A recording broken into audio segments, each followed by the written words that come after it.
রাজস্ব কাঠামোর বাস্তবায়ন নিয়ে শঙ্কা সিপিডির।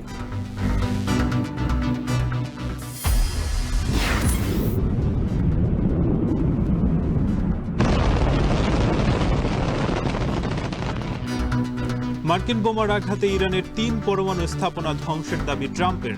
ইসরায়েলে পাল্টা হামলা তেহরানের, যুক্তরাষ্ট্রকেও জবাব দেওয়ার হুঁশিয়ারি।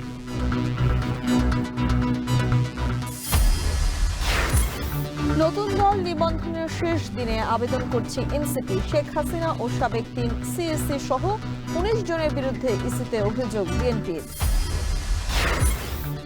বাংলাদেশে শান্তিপূর্ণ ক্ষমতা হস্তান্তর দেখতে চায় যুক্তরাষ্ট্র। বিএনপির সঙ্গে রাষ্ট্রদূতের বৈঠক। সংবিধান পরিবর্তনে জামায়াতের অবস্থান জানতে আগ্রহী জাপান।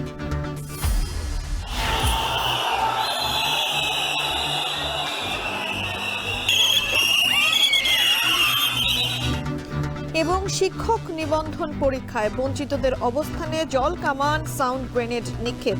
পরিবাগে ৫ আগস্ট পরবর্তী চাকরি হারানো প্রবাসীদের অবস্থান।